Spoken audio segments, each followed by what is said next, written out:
The manila envelope sat unopened on my desk, its presence mocking me as Frank's words still rang in my ears. I'm leaving you for Rosalie, my secretary. He'd said it so casually, like he was telling me he'd picked up milk from the store. I'm Lillian, and until exactly 47 minutes ago, I thought I was living the American dream.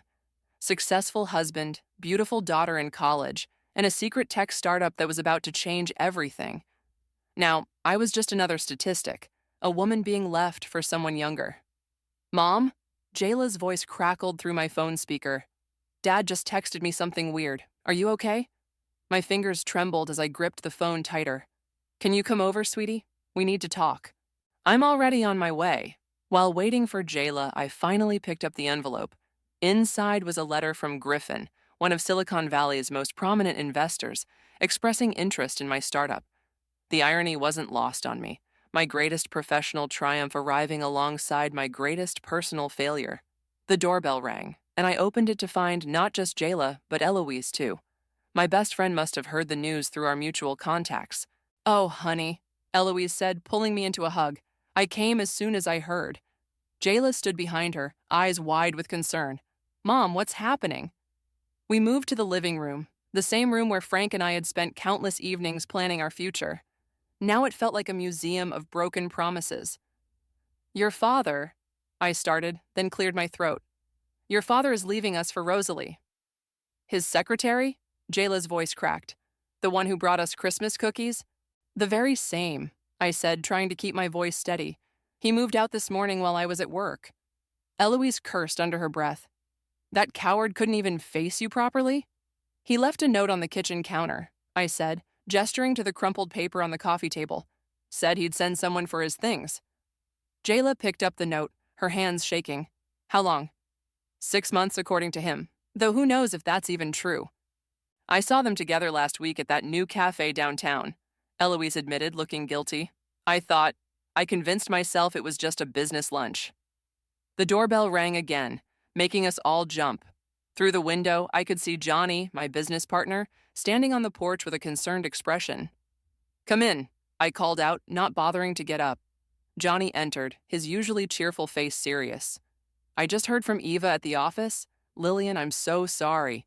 Eva knows? I asked, suddenly feeling sick. Eva was Rosalie's sister, my colleague, and until today, someone I considered a friend. She claims she had no idea, Johnny said, sitting down beside me. She's devastated, actually. Says she wants to talk to you when you're ready. Jayla stood up abruptly. I need to call Dad.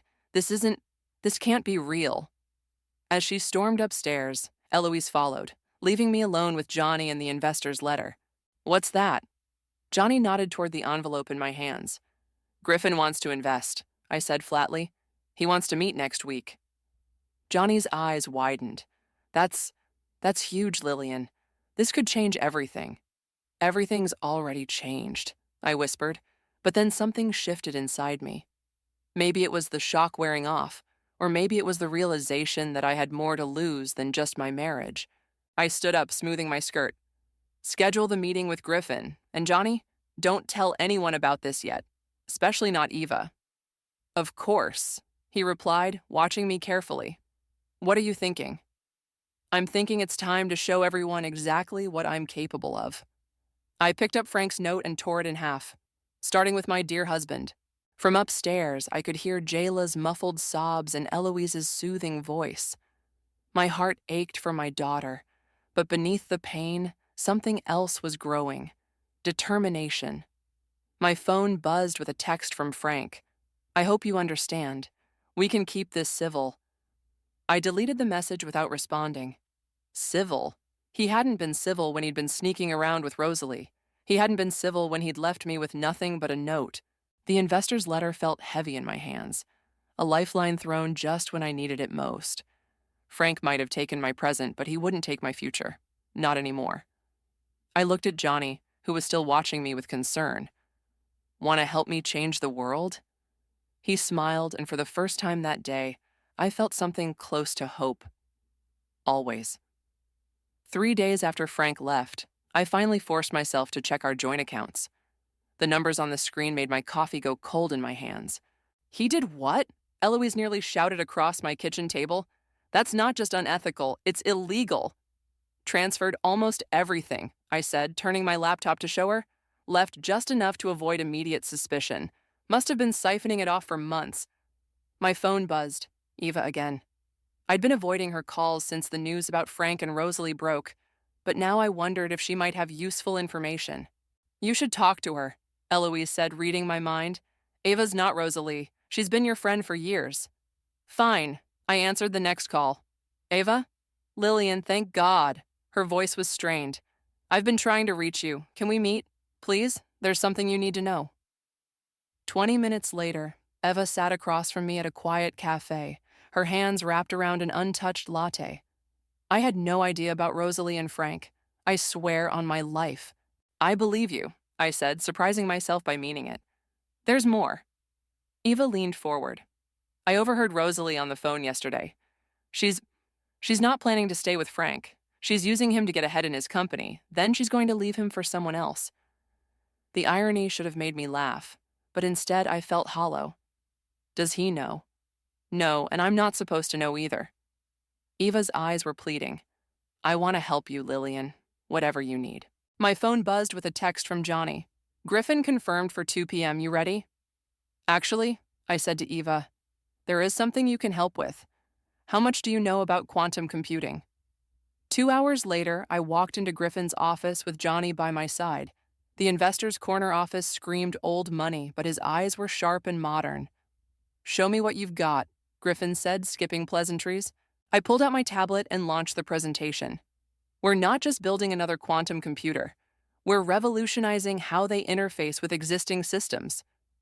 As I walked him through the technology, I could see Griffin's expression shifting from polite interest to genuine excitement. Johnny jumped in with technical details, and together we painted a picture of the future, our future. Impressive, Griffin said when we finished. But your competition has nothing like this, I interrupted, pulling up one final slide. Because of this. I showed him the patent application Eva had helped fast-track through her connections. Griffin leaned back, a slow smile spreading across his face. How much are you looking for?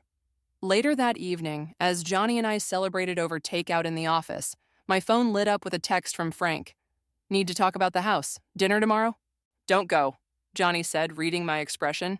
Whatever he wants, let the lawyers handle it. I have to know what he's planning. I replied to Frank with a simple, okay. Johnny moved closer, his concern evident. Then let me come with you, as backup. No, I said, touching his arm briefly. I need to do this alone. The next evening, I walked into the restaurant where Frank and I had celebrated our last anniversary. He was already there, looking somehow smaller than I remembered. You look good, he said as I sat down. Save it. I opened my banking app. Want to explain where our savings went? His face fell. Lil, I can explain. Don't call me that. I kept my voice steady. Just tell me why. I needed capital for a new venture. I was going to pay it back. He reached for my hand, but I pulled away. Things have been complicated at work. Complicated enough to steal from your wife?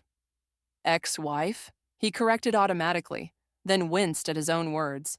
My phone buzzed. A message from Eva. Rosalie just booked a flight to Miami, one-way ticket. I stood up, leaving Frank mid-explanation. Good luck with your complications, Frank. You're going to need it. Walking out, I called Johnny. Remember that press release we were holding back on? Release it tomorrow and call Griffin. Tell him we're ready to move faster. Are you sure? Johnny asked. Once we announced the patent, I'm sure. I got into my car, watching Frank through the restaurant window as he sat alone, staring at his phone. It's time everyone knew exactly what we've built. The engine hummed to life, and with it, my resolve strengthened. Frank had always underestimated me, treated my work as a hobby. He wasn't the only one. Our entire industry had dismissed my ideas as unrealistic. Well, they were about to learn just how wrong they'd been. All of them. The press release hit like a tsunami. By noon, my phone wouldn't stop ringing, and our company's website had crashed 3 times from the traffic. Mom? Jayla stood in my office doorway, looking uncertain. I saw the news. Why didn't you tell me? I gestured for her to come in, closing my laptop. I wanted to protect you from all this. I'm not a kid anymore. She sat down, fiddling with her bracelet, a nervous habit she'd inherited from me. Dad called. He sounds scared. He should be. I pulled up an email on my screen. Look what Eva just sent me. Jayla leaned in to read the internal memo from Frank's company. Their stock had dropped 15% since our announcement.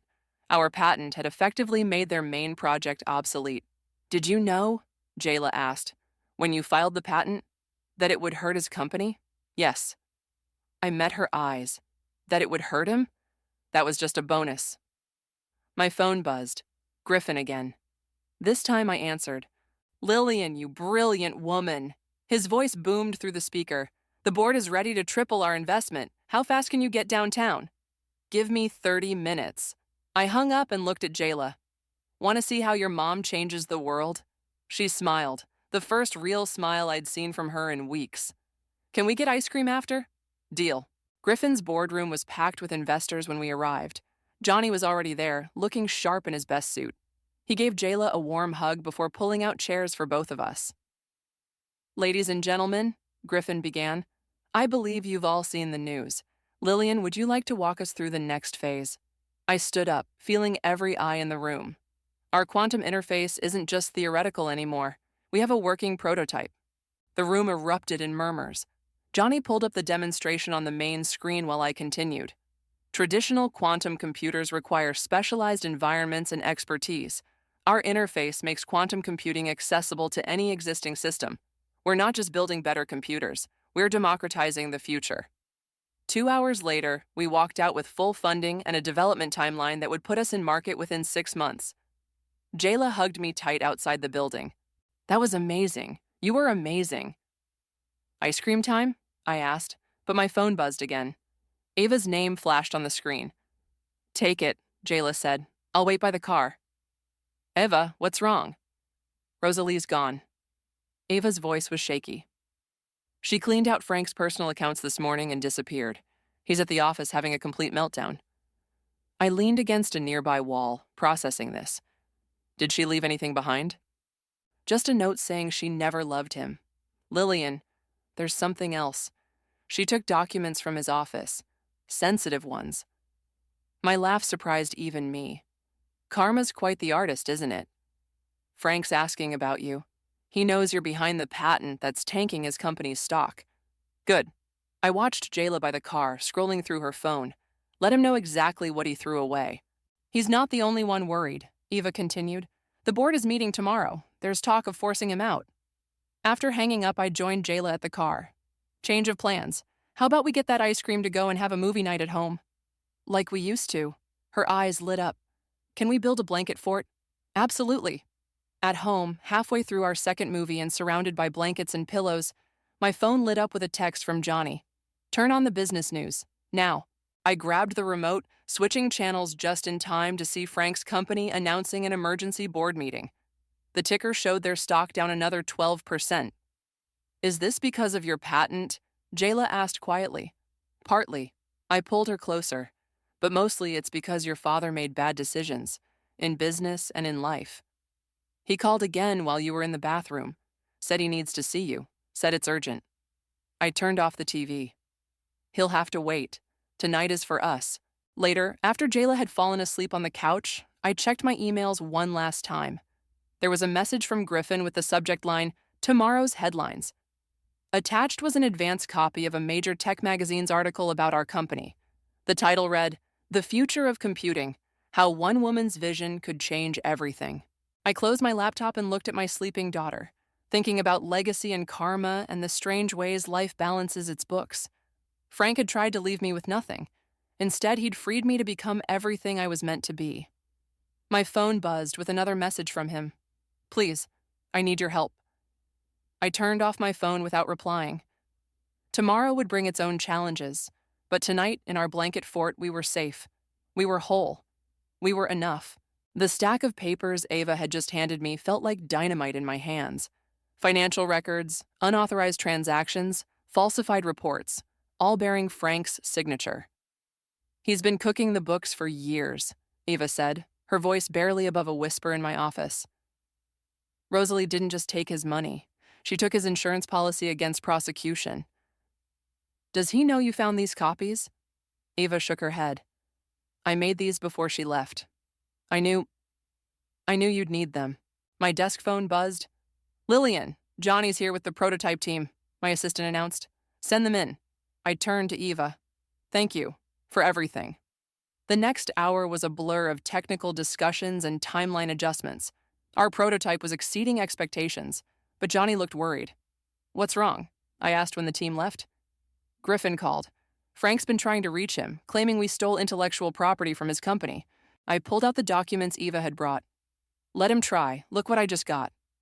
Johnny's eyes widened as he read. This could put him in prison. I know. I stood up, walking to the window. That's not what I want. What do you want? Before I could answer, my phone lit up with a text from Jayla. Dad's at my dorm. He's drunk. I have to go, I told Johnny, grabbing my keys. Call Griffin. Tell him to meet us tomorrow morning. And Johnny, bring the prototype. I found Frank sitting on the steps outside Jayla's dorm, his tie loose and hair disheveled. She won't see me, he slurred. My own daughter. Get in the car, Frank. I helped him up, ignoring the stares from passing students. You're making a scene. Everything's gone, he mumbled as I drove. Rosalie, the company, you, all gone. You did this to yourself. I know. He pressed his forehead against the window.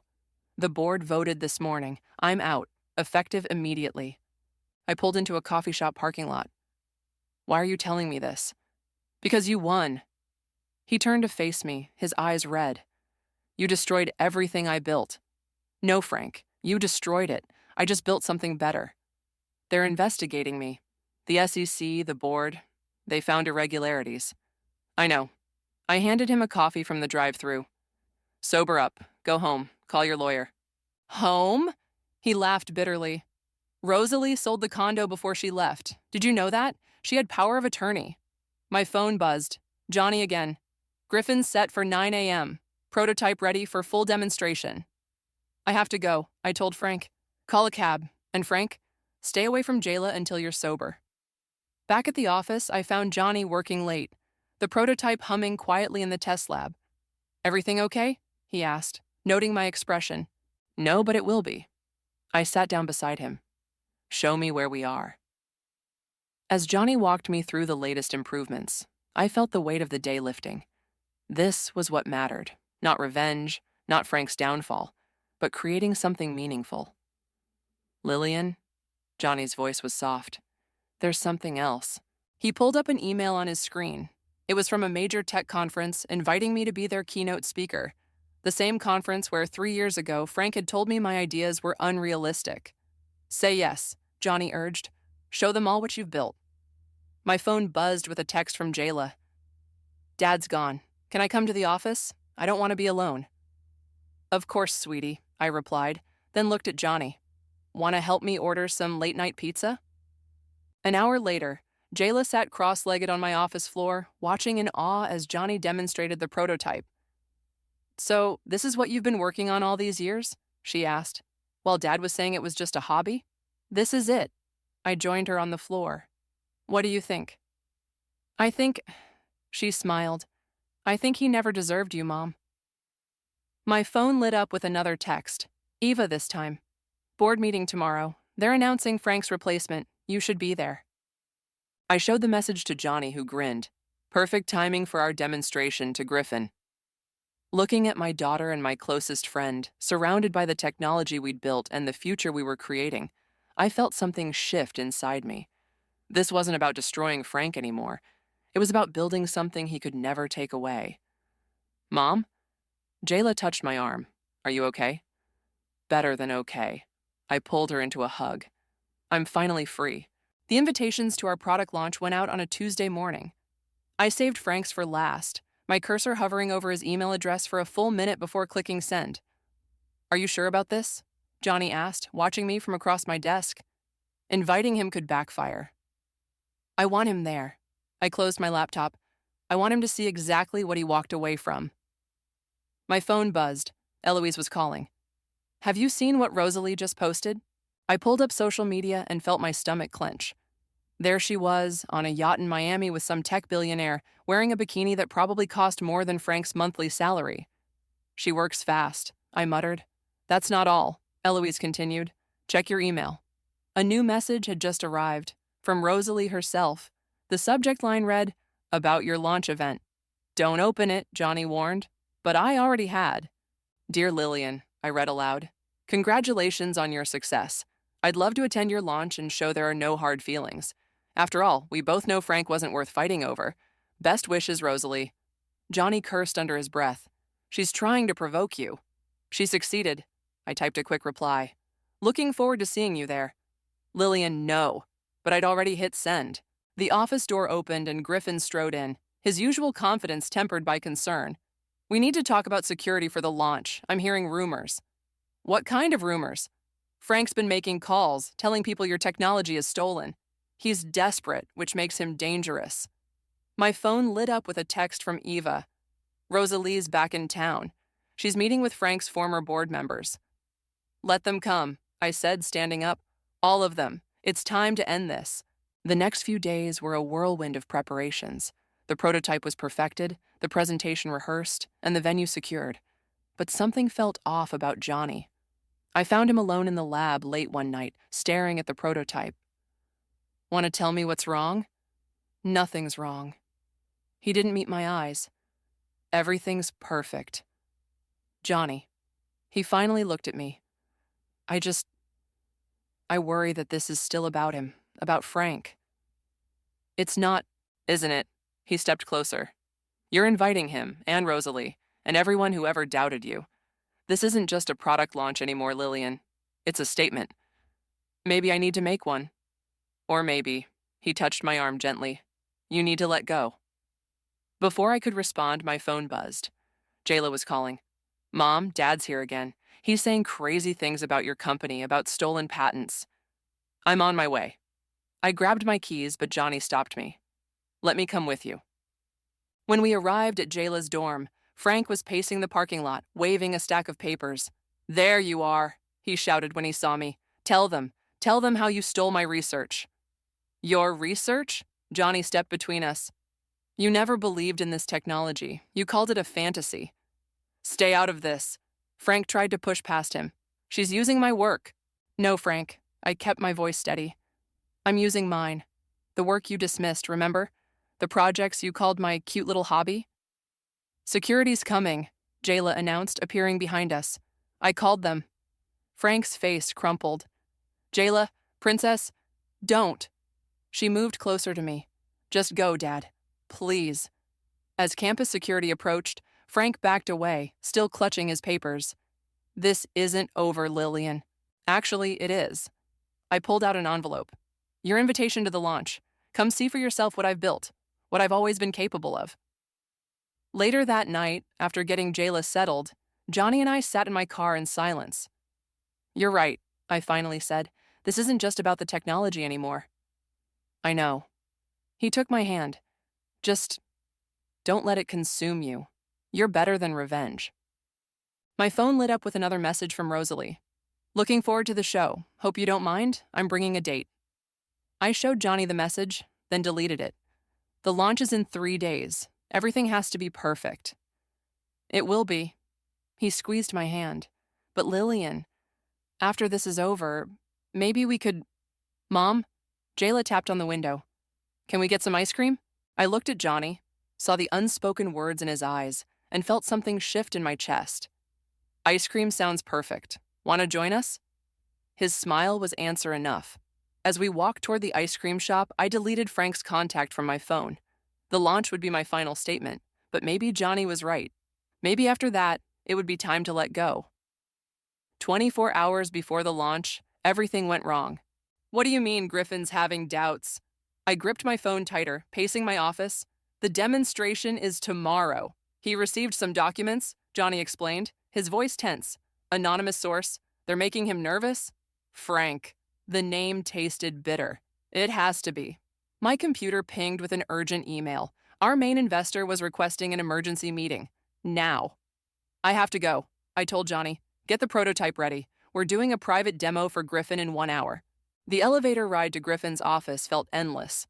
When I arrived, his assistant's face told me everything I needed to know. "He's waiting for you," she said softly, "with the board." I walked into a room full of concerned faces and opened laptops. Griffin sat at the head of the table holding a familiar-looking file. "Lillian," he started, "we've received some concerning information about your patent applications." "From Frank?" I pulled out my own folder. "Let me guess. He claims I stole his research?" "Among other things." Griffin slid the file across the table. "He's threatening legal action." "Read this first." I handed him Eva's documentation of Frank's financial fraud. "My ex-husband is desperate. He's lost everything, and he's trying to take me down with him." Griffin's eyes widened as he read. "This is serious. So is what we're building." I stood up straighter. "Give me 1 hour. Let me show you the prototype. If you still have doubts after that, I'll understand." My phone buzzed. "Jayla." "Mom, something's wrong. Rosalie just showed up at my dorm." "One moment," I told Griffin, stepping out to call Jayla. "She's asking weird questions about your work," Jayla whispered. "About the prototype. She says she wants to make things right, but Mom, I don't trust her." "Stay away from her. I'm sending Eloise to pick you up." Back in the boardroom, Griffin was finishing the documents. "1 hour, Lillian. Convince us." I called Johnny on my way back to the office. "Is the prototype ready?" "Ready, but—" "Lillian, Eva just called. Rosalie's been meeting with our competitors." "I know. She's trying to sabotage the launch." I entered the lab where our team was making final adjustments.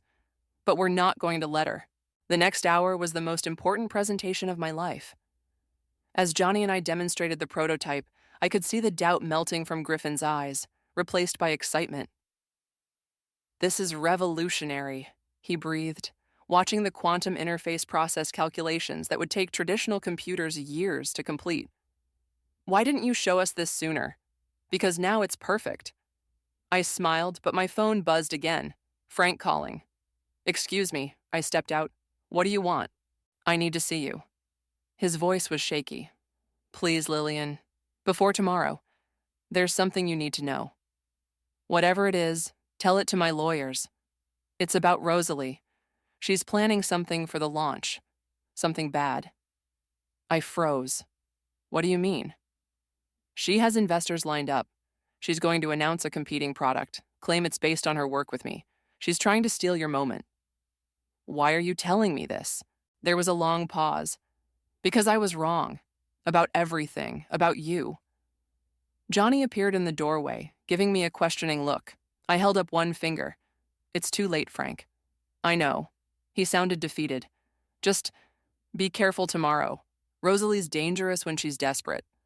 After hanging up, I found Johnny waiting. "Griffin's convinced. We're good to go for tomorrow." "Frank says Rosalie's planning something." Johnny stepped closer, his hand finding mine. "Let her try. This is your moment, Lillian. You've earned it." "Have I?" I looked at our joined hands. Sometimes I wonder if I've let this consume me. The revenge, the need to prove myself. "Hey." He tilted my chin up. "You built something amazing.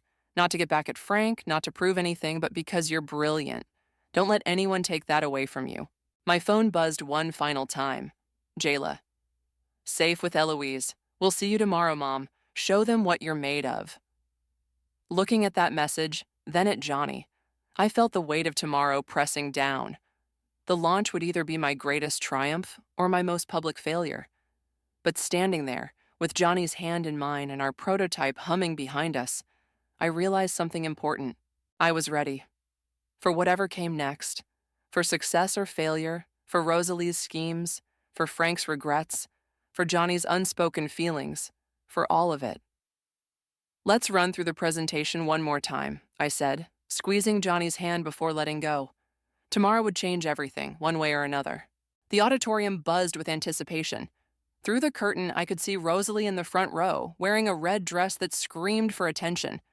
Frank sat near the back, looking smaller than I remembered. Griffin paced the side aisle, checking his phone. 5 minutes. Johnny squeezed my shoulder. "You ready?" "Born ready." I adjusted my microphone. "Where's Jayla?" "Here, Mom." My daughter appeared backstage, followed by Eloise. The prototype's all set up. We tested it 3 times. Eva rushed in, breathless. Rosalie's up to something. She keeps texting someone and she has a USB drive. Let her try. I hugged Jayla tight. This is our moment. The lights dimmed and Griffin took the stage. Ladies and gentlemen, thank you for joining us. Today, we're witnessing history. As he introduced me, I caught Frank's eye. He mouthed something that looked like, "I'm sorry," but I was already walking onto the stage, into the spotlight. 3 years ago, I began, someone told me my ideas were unrealistic, that quantum computing would never be accessible to everyday systems. I paused, letting my gaze sweep the audience. Today, I'm going to prove them wrong. The presentation flowed perfectly. The prototype performed flawlessly, drawing gasps and applause as it demonstrated capabilities that seemed like magic, but were pure science. Then Rosalie stood up. "Question," she called out, not waiting to be acknowledged. "Isn't this technology remarkably similar to what Frank's company was developing?" Before I could respond, Johnny stepped forward with a remote. "Actually, let's address that." He pulled up a split screen showing both systems. As you can see, our approach is fundamentally different. But the base code, Rosalie started, was written by me, I interrupted, 2 years before Frank's company even considered quantum computing. We have the documentation to prove it. She pulled out her USB drive. I have evidence? Of what? Eva stood up from her seat. More lies, Rosalie, like the ones you told Frank before stealing his money and running to Miami? The audience murmured. Rosalie's face flushed red. Speaking of evidence, Griffin added, stepping forward, we have some interesting documents about intellectual property theft. Would you like to discuss those, Rosalie? She sat down hard, her USB drive forgotten. I turned back to the presentation, but movement at the back caught my eye. Frank was standing, walking toward the stage. "Lillian," he called out, his voice breaking. Tell them how brilliant you've always been, how I tried to hold you back because I was jealous. Tell them how I failed you." The room fell silent. Johnny moved closer to me, protective. "No, Frank." I met his eyes. "You don't get to make this about you, not anymore." Turning back to the audience, I continued. What we're launching today isn't just technology. It's proof that sometimes the best revenge is success. The best response to doubt is excellence. And the best way forward is forward. The demonstration concluded to a standing ovation. As investors rushed the stage, I saw Rosalie slip out the back door. Frank remained standing, watching, until Jayla approached him. "Dad," she said, loud enough for nearby people to hear, "I think you should go." He nodded, shoulders slumping, and walked out alone. Later, during the champagne reception, Griffin announced the first round of orders. The numbers made my head spin. "We did it," Johnny whispered, appearing at my side with 2 glasses. "You did it." "We did." I took a glass, noticing how his hand lingered on mine. "Johnny, about what you were trying to say the other night." "Mom," Jayla interrupted, running up with her phone. "You're trending. The tech blogs are going crazy." Eloise joined us, grinning. "And wait until they see tomorrow's papers. Eva leaked the story about Rosalie's Miami escapade." Speaking of Eva, I looked around. "Where is she?" "Dealing with reporters," Johnny said. "They all want interviews with the woman who just revolutionized computing." I watched my daughter showing Eloise the social media reactions, saw Johnny's proud smile, felt the weight of Griffin's success in my pocket, and suddenly it hit me. This victory wasn't about Frank or Rosalie or revenge. "Johnny," I turned to him. "Ask me again. What you were going to ask the other night." He set down his champagne. "Have dinner with me? Just us?" "Yes." I smiled, feeling lighter than I had in months. "But first, let's celebrate with our family." I gathered Jayla, Eloise, Eva, and Johnny for a photo. As the camera flashed, I realized something. Frank had tried to leave me with nothing, but instead he'd given me everything: freedom, purpose, and people who believed in me not despite my ambitions, but because of them. The revenge had been sweet, but this moment with my real family was sweeter. The morning sun streamed through my office windows as I signed the final acquisition papers. Griffin beamed from across the desk, while Johnny squeezed my hand under the table. "Congratulations," Griffin said, collecting the documents. "You're now officially the highest valued tech startup in Silicon Valley history." My phone buzzed. A news alert about Frank. I opened it, then showed it to Johnny. Former tech executive accepts position teaching high school computer science. Good for him, Johnny said softly. Everyone deserves a second chance. The door burst open and Jayla rushed in, waving her phone. Mom, have you seen this? Rosalie's company just filed for bankruptcy. Karma comes for everyone eventually, Eva remarked, following behind her. Even my sister. I stood up, gathering everyone's attention. Since you're all here, there's something I need to say. If it's about the merger rumors, Griffin started, but I shook my head. It's about family. I moved to the window, looking out at the city below. When Frank left, I thought he was taking everything. My security, my confidence, my future. I wanted revenge because I thought it would fill that void. Johnny stepped closer, but let me continue. But look what happened instead. I turned back to the room. I got all of you. A daughter who believes in me, friends who became family, and I met Johnny's eyes, someone who saw my potential even when I couldn't. Mom, Jayla's eyes welled up. So, I'm making some changes. I pulled out a stack of papers. Eva, you're now Chief Operating Officer. Eloise, I need your PR expertise full-time, and Johnny... Yes? His voice was barely a whisper. I need a co-CEO who's not afraid to tell me when I'm letting revenge cloud my judgment. The room erupted in cheers and hugs. As everyone celebrated, my phone buzzed again. Frank calling. This time I answered. Lillian, I didn't think you'd pick up. What do you need, Frank? Nothing. I saw the news about the acquisition. I wanted to say congratulations. You deserve it, all of it. Thank you. I watched Johnny spinning Jayla around the office in celebration. I heard about your teaching job. Yeah, he chuckled softly. Turns out I'm pretty good at it. The kids, they remind me to stay humble. Good. That's good, Frank. Lillian? His voice cracked. I really am sorry. For everything. I know. And suddenly I did know. Be happy, Frank, and be better. After hanging up, I joined the others. Eloise was already planning the press conference. Ava was reorganizing org charts, and Griffin was calling his contacts. But Johnny pulled me aside. You okay? Better than okay. I touched his cheek. I'm free. Free enough for dinner tonight? Actually, I grinned. I have a better idea. That evening, I hosted a dinner at my house. Not a business dinner or a networking event, but a family dinner. Jayla helped cook, Eloise brought wine, Eva made her famous dessert, and Johnny arrived early to help set up. As we sat around my dining table, laughing and sharing stories, I realized something profound. Revenge hadn't made me whole. This had. These people, this moment, this feeling of belonging. A toast, Griffin raised his glass. To the future. To family, Jayla added. To love, Johnny said quietly, his eyes meeting mine. My phone lay silent in another room, Frank's number now unblocked but no longer important.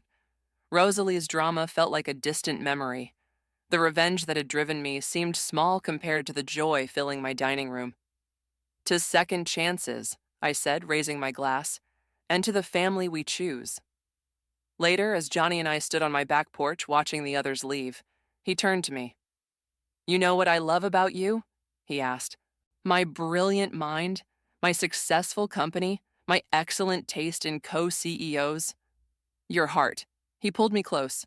Even after everything, you found a way to let go of the anger without losing yourself. Inside, Jayla was FaceTiming her new boyfriend. Eloise and Eva were planning a girls' trip, and Griffin was leaving voicemails about tomorrow's meetings. The sound of their voices, the warmth of Johnny's embrace, the peace in my heart. It was all so far from where I'd been when Frank first left.